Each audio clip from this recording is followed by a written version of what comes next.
So next question is from Augustus Kent. He said, is an extended bear market an advantage for Ergo?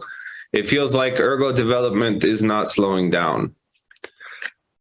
In a way, I think so. When we look at like these cycles in our industry, when you have this bear market, people start asking better questions, in my opinion. Where they start asking, okay, what are trust assumptions that I need to make? Because usually as things roll over, you get a lot of teams and projects that, were unable to deliver something or just never really had something they could actually deliver. And then you have counterparties that are blowing up. So people are asking better questions, and better questions are good. When you're talking about self-custody, when you're talking about trustless systems, I guess when markets aren't as good, there's less people getting lost to shiny objects, right? And sometimes in the crypto space, there's a lot of like shiny objects that promise a lot and deliver basically nothing. So I do think that that's an advantage, because good questions tend to lead to first principles. And I think as a community, we do very well in terms of, building with first principles, asking good questions, making it more about the technology than the hype. What's your take on that, Alex? You've been around for a while in the crypto space. So during the bull run, there were a lot of complaints. Why are not we doing something like that's outstanding project Terra, right? Or why we are not doing partnership with another project, and so on, so on.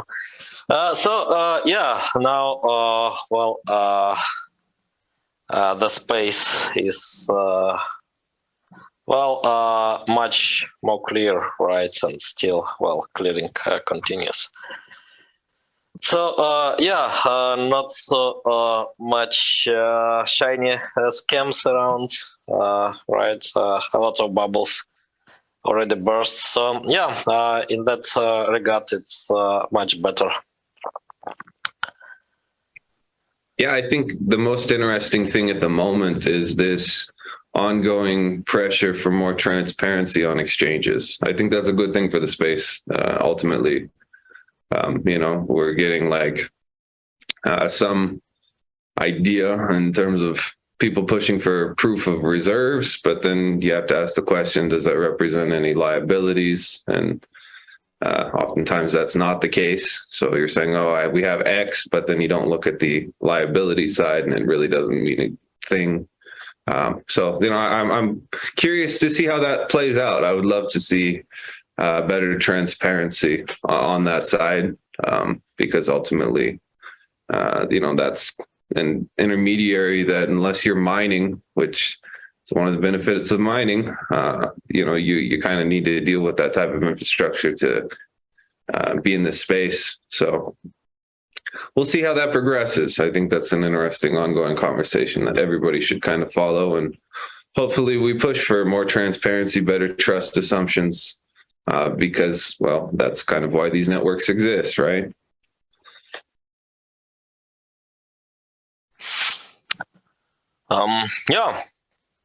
So, the only question when this extended bear market will end. By the way, why is it extended? I don't know. So it's hard to say, but I think, the Ergo ecosystem will survive, and will survive successfully in any situation and any duration, right, of this period, the bear market period. Yeah, I'm excited. We have a lot of good stuff being built that just doesn't really depend on external partners or factors.